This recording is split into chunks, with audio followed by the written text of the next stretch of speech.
Don pictures Akash Bhaskaran தயாரிப்பில் சுதா கொங்குரா இயக்கத்தில் சிவகார்த்திகேயன், ரவி மோகன், அதர்வா, ஸ்ரீலீலா நடிக்கும் பராசக்தி ஜனவரி 10 முதல் திரையரங்குகளில். தமிழ்நாட்டின் வளர்ச்சி பயணத்தில் ஒருவரையும் பின்தங்க விட மாட்டோம், வெல்வோம் ஒன்றாக. GT Holidays, South India's #1 travel brand. You know you are special when you're with GT Holidays. எல்லாருக்கும் வணக்கம்.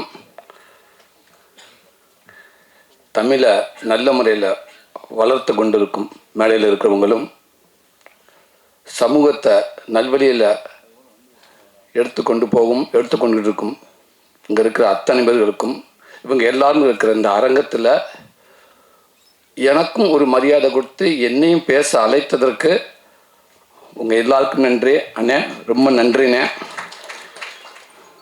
இந்த நீங்களும் அங்கே வந்து உட்காந்துருக்கேன்னு பேசுனா நியாயம் இருக்குது.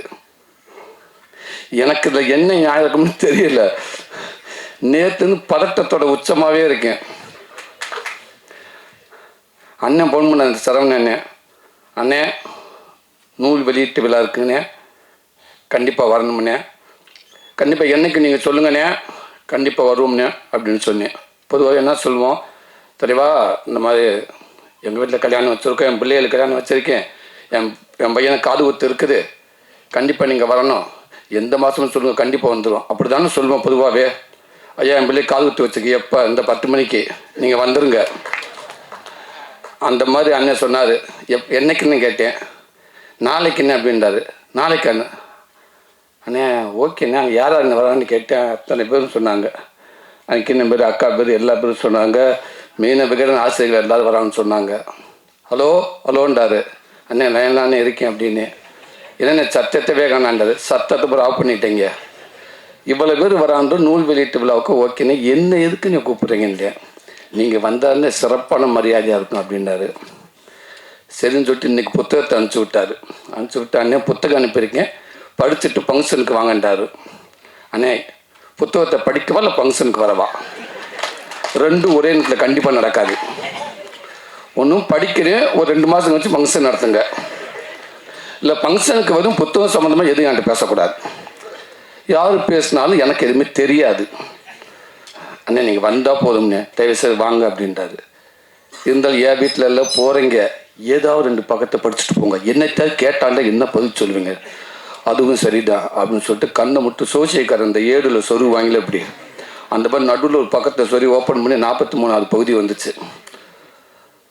அதில் அந்த மார்ட்டினோடும் காயத்தினுடைய அவங்கள மட்டும் படிச்சுட்டு இருந்தேன். பக்கத்தில் என் பிள்ளைங்க சத்தம் போட்டு படிச்சுட்டு இருக்காங்க. இந்த பக்கத்தில் அவங்கள ஒரு வாரம் தள்ளி வந்து உட்காந்துட்டு இன்னத்தை ஒரு 4 வார்த்தை படிச்சு விட்டு போயிடுவோம் அப்படின்ட்டு அதை படித்தேன். அண்ணனை பற்றி எனக்கு தெரியும், அவருடைய எழுத்து நடை எப்படின்னு தெரியும்.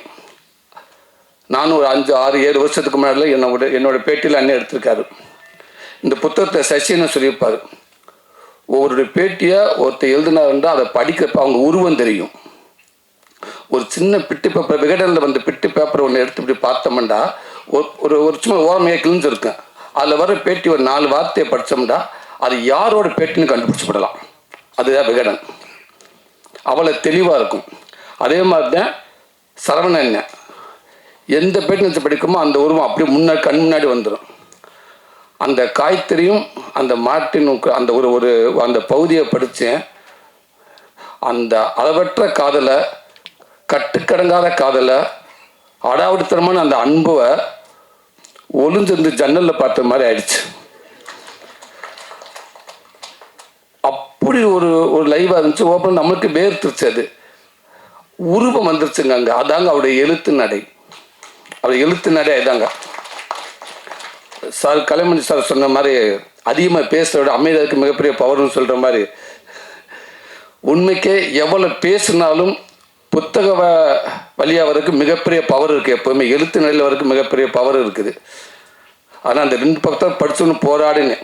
ஏண்டா படிக்க வேண்டிய நேரத்தில் என்ன படிச்சிருந்தேன்னு வச்சுக்கோங்களேன், இன்றைக்கி இதை விட நல்லா இருந்திருக்கலாம், இன்னும் மேலே இருந்திருப்பேன். படிக்க வேண்டிய புத்தகத்தை படிக்காமல் விட்டுட்டோம். சரி இப்போவாது படிப்போம் அப்படின்னு சொல்லிட்டு, எனக்கு பொதுவாகவே இந்த சினிமாவுக்காக தொழிலுக்காக படிக்கிற ஸ்கிரிப்டை படிச்சு விடுவேன் வெயிலேன்னு, அதை கொடுத்தானே படிச்சிருவேன். ஏன்னா தொழிலுக்காக படிக்கிறது அதெல்லாம் இந்த புத்தகம் படிக்க பழக்கம் நமக்கு இல்லவே இல்லை. கடன் கொடுத்தவங்க கூட எதிர்த்து வரப்போ தைரியமாக போயிடுவேன். கேட்டால் சொல்லிக்கிறலாம், அடுத்த வாரம் தரேன் அப்படின்னு. இந்த புத்தகத்தை கொடுத்துட்டு தலைவாக படிச்சுட்டு சொல்லுங்கன்னு சொல்லுவாங்க. எனக்கு பெரிய பதட்டமாயிடும்.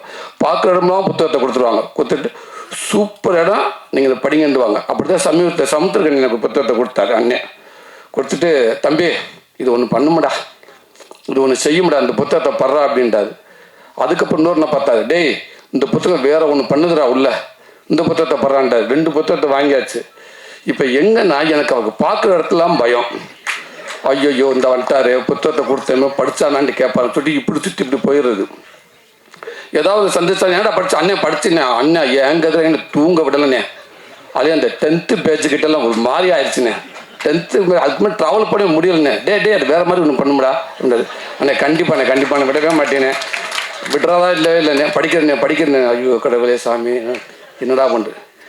இப்படி தான் நம்ம வீட்டு பிள்ளை ஷூட்டிங் இருக்கப்போ டக்குன்னு வேலராமத்தி அண்ணன் வந்தார். ஆகா இவர் இப்போ நானும் எஸ்கே தம்பி எப்பவுமே ஏதாவது பேசிட்டே இருப்போம், சும்மா இருக்க மாட்டோம்ங்க. தம்பி அண்ணன் பயங்கரமாக நிறுத்தாத தெரியல, ஆமாம் பண்ணுறது நம்ம ஏதாவது ஆரம்பிச்சு விடுவோம். ஆனால் அந்த டவுன் த ஒர்த் தேர் வே அந்த புக் படிச்சுன்னா எஸ்கே அந்த கேட்பாப்புல. தம்பி ஐயோயோ என்னாம இருப்பது த கிரிங் அவன் தானே எழுதுனது அது. தம்பி சரியானது தம்பி. அப்போ இன்னொரு புக்கு யார் இந்த ஸ்டேட் த வே, அது நல்ல சீனக்கண்ணு தேவர் தம்பி. அப்படியா என்ன தம்பி அது சரியான புக்குன்னு, அது நீங்கள் அந்த புக்கை படிச்சுக்கணும். இவர் பார்த்துக்கிட்டே இருப்பார், என்னடா ஸ்டேட் த வேன்றாங்க, டவுன் த வாட்டர்ன்றாங்க, இது என்ன புத்தகமாக இருக்கும் அப்படி. நாங்கள் ஒரு புத்தகமும் அது தம்பி அந்த வாடிப்பட்டி வரராஜ பெருமாள் ஒன்று பண்ணாமல் ஒரு புத்தகம், சின்ன புத்தகம் தான் நீங்கள் பார்த்துருக்கீங்க. என்ன தம்பி அது 6வது, அது நீங்கள் எந்த புக்கு படித்தீங்க? நான் 6வது பாகம் தம்பி. அண்ணன் அதில் 3வது பாகம் படிங்க, மிரட்டி இருப்பாப்பண்ணு. இப்படியே பார்த்துக்கிட்டே இருந்தார். கொஞ்ச நாளைக்கு அப்புறம் அப்படியே வந்தது, அண்ணன் அது எது கண்டுபிடிச்சிட்டாருன்னு நினைக்கிறேனே, உங்களை தானே உங்களை கூப்பிட்டு வரணும். ஏன் தம்பி? இல்லை அவர் என்கிட்ட கேட்டார், சூரிய தம்பி புத்தகம் படிக்கிற பழக்கம் உண்டா அப்படின்னு கேட்டார். ஏதோ பேர் சொல்கிறாப்புல, க்ரைங் அப்படின்றாப்புல, டவுன் த வாட்டர்ன்றாப்புல, ஸ்டேட் த வேன்றாரு. என்ன புத்தகம் இதெல்லாம்? அண்ணன் புத்தகம்லாம் இருக்க மாட்டாருன்னே, ரொம்ப புத்தக பிரியர். அப்படியான்னு சொல்லிட்டு மறுநாள் என்னை கூப்பிட்டு விட்டுருங்க கேரவனுக்கு. தம்பி போங்க கூப்பிட்றாண்டு. மேலே போனேன், குற்றப்பெரும்பரை புத்தகத்தை கொடுத்தாரு. இன்னும் 2 புத்தகத்தை கொடுத்தாரு. தம்பி நம்ம புத்தகத்தை படிச்சிங்களா இல்லையா? அண்ணன் குற்றப்பெரும்பரை படிச்சிருக்கேனே. நான் படிச்சிருக்கேன். நீங்கள் படிங்க, நீங்கள் படிச்சுட்டு சொல்லுங்கள். சரிங்க கண்டிப்பாக வாங்கிட்டு வந்துட்டு அந்த 2வது பேட்ச் அந்த கயிறு இல்லை சேப்பு கவுரு, அந்த 2வது பேட்சை தாண்டலை. 1 மாதமா வீட்டில் வரையே அந்த கயிறை ஏமா எடுத்தேன். என்ன எடுத்தீங்க? ஏன் எடுத்தேன்டா? அந்த கயிறு முதல் பக்கத்துலேயே அப்படியே கிடக்குது, இதில் ஏன் எடுத்தீங்க வரையா? கயிறு 10 பக்கம் நகலணுங்க. இதுதான் நம்ம ட்ராவல், புத்தக ட்ராவல். என்னன்னா அது புத்தகம் அது பொழுதுபோக்கு மாதிரி நினச்சிட்டேன். புத்தகம் அது நம்ம உட்காந்து பொறுமையாக படிக்கணும் இல்லைன்ட்டு. அதனால இப்போ இங்கே உட்காந்துக்கப்போ பாட்டி வந்து உட்காந்தோன்னு எல்லாரும் பரிட்சைக்கு எடுக்கிற மாதிரி எல்லாரும் 2 பக்கத்தை பிரித்து பார்த்தாங்க. ஆகா இவங்கெல்லாம் பார்த்தா பேசிடுவாங்க என்ன பண்ணு. எங்கள் அக்கா வேறு பக்கத்தில் ஒரு புக்கில் ஒரு பேச்சா ஒட்டி வச்சுருக்காங்க, ஒரு 20 பேச்சுக்கு. அப்போ என்ன சொன்னாங்க, ஈஸியாலேருந்து வராங்கன்ட்டு. கண்டிப்பாக இவங்க எல்லா பக்கத்தையும் ஒட்டி இருப்பாங்க, ஏன்னா அவங்க டைம் இருக்குது அவங்களுக்கு. அதனால எப்போ ஆனாலும் பெற்ற அக்காவே வந்து எத்தனை புக்கு மறந்துடாமல் வச்சுருக்காங்கன்னா நம்ம எனக்கு என்ன இப்போ அடிக்கடி நான் புத்தகத்தை பார்த்தீங்கன்னா எனக்கு டைட்டில் மறந்துடக்கூடாது. நான் பார்த்துக்க சங்காரத்துக்கு சிங்காரம்னு சொல்லிட்டு வைங்களேன், எனக்கு கவலை போல இந்த அட்டை பக்கத்தை பார்த்துக்கிட்டே இருக்கு தலைவா, இந்த டைட்டில் மட்டும் மறந்துடக்கூடாது, அப்படியே போய் ஒப்பிச்சுட்டு வந்துடுறேன் அப்படின்னு. அதனால எனக்கு தெரிஞ்ச வரைக்கும் நிறைய பேசிட்டு. ஆனால் இருந்தாலும் சமீபத்தில் தான் இந்த புத்தகம் படிச்சுக்கிட்டு இருக்கோம். புத்தகங்கிறது சாதாரண விஷயம் இல்லை. பல நாட்டில் பல வரலாறுகளை உருவாக்கியிருக்கு புத்தகம் தான். எழுத்து மூலமாக சமூக சீர்திருத்தங்களை உருவாக்கி இருக்குது. எவ்வளவோ நல்ல விஷயங்களை இந்த புத்தகம் தான் எனக்கு உருவாக்கி இருக்கு. சட்ட திட்டங்கள் அத்தனையுமே எனக்கு எப்பேற்பட்ட புத்தகத்தை எழுதுனவங்களும் இன்னைக்கு இருந்தாலும் கண்டிப்பாக ஒட்டுமொத்த பேரும் போய் சாமியை விட அவங்கள போய் நம்ம கும்பிட்டுருவோம். அத்தனை பேர் அப்படிப்பட்ட ஒரு புத்தகத்தை, அப்படி அறிவை, அப்படி ஒரு சொத்தை நம்ம கொடுத்துட்டு போயிருக்காங்க. காலங்காலமாக எத்தனை ஆண்டுகள் ஆனாலும் எதை மறந்தாலும் புத்தகங்களை கண்டிப்பாக அழிவது இல்லவே இல்லை. அதனால் இந்த புத்தகத்தை முடிஞ்ச அளவுக்கு நான் உங்களுக்கு சொல்ல வரல, எந்த நீங்கள் புத்தகம் படிக்க ஆளாக இருப்பீங்க. இருந்தாலும் சொல்லுங்கள், புத்தகத்தை படிக்காமல் இருந்தாலும் நான் இப்போ படிக்க ஆரம்பிச்சுக்கிட்டு இருக்கேன். நானும் கொஞ்சம் கதைகள் எழுதிக்கிட்டு இருக்கிறேன். அடுத்து எங்கள் அப்பாவோட ஒரு பயோகிராஃபியை எழுதிக்கிட்டு இருக்கிறேன். ஆல்ரெடி மாமன் கதையை நான் எழுதியிருந்தேன். இப்போ தான் அந்த புத்தகத்தோட அருமை எனக்கு தெரியுது, அது சாதாரண விஷயம் இல்லைன்னு. இப்படி ஒரு நல்ல வாய்ப்பு கொடுத்த எங்கள் அண்ணனுக்கு நன்றி. ஈரா சரவணனே, சாரி எல்லாம் பெரியவங்க இருக்காங்க. ஈரா சரவணனை வந்து நியாயமாக பார்த்தா நான் வெளியில் நின்று என் அன்பு தங்கச்சி கலாவுடையும் என் அண்ணன் பக்கத்தில் நின்று எல்லாத்தையும் நான் வரவேற்றிருக்கணும். எங்களுக்குள்ள அப்படி ஒரு நட்பு இருக்குது. அப்படி ஒரு அண்ணன், அவருடைய எழுத்து அவ்வளோ பவர்ஃபுல்லான எழுத்து. வெயில சொன்ன மாதிரி அவர் கொஞ்சம் கமர்ஷியலாக படம் எடுக்கணும்னு நினச்சிருந்தா கண்டிப்பாக இன்னைக்கு ஒரு 15 கோடி சம்பளம் வாங்குற அளவுக்கு ஒரு இயக்குனர் அவர் இருந்திருப்பார். ஆனால் ஒரு நாளும் அந்த இதுக்குள்ள அவர் போக மாட்டேங்கிறார். எனக்கு சமூகத்தில் என் படம் என்ன பண்ணி என் படம் இந்த சமூகத்துக்கு என்ன தேவைப்பட்டுச்சு, என் படம் யாராவது மாற்றிருக்கா அப்படின்ட்டு அவர் சொல்லுவார். எப்பவுமே இல்லைண்ணே கொஞ்சம் எக்ஸ்ட்ரா கொஞ்சம் பெருசாக போனேன் ஸ்கேல். அப்போ தானே சார் அண்ணே இல்லைண்ணே ஹோட்டலில் ஆர்டர் கொடுத்து சாப்பிட்றது வேறண்ணே, இதெல்லாம் சொல்லி டெஸ்ட் கொடுத்து அதை வாங்கி ஆர்டர் கொடுத்து அதை சமைச்சு கொடுக்குறது வேறண்ணே. ஆனால் அவங்களுக்கு என்னெல்லாம் பிடிக்கணும்னு எனக்கு தெரிஞ்சது நான் சமைச்சு நாங்கள் சாப்பிடணும்னு கொடுக்குறது அது என்னோட இதுன்னு. அப்போ அவங்களுக்கு பிடிச்சது நான் எதுக்கு நான் திருப்பி எடுக்கணும் அப்படியே சமைச்சு கொடுக்க அது யூஸ்வல் தானே.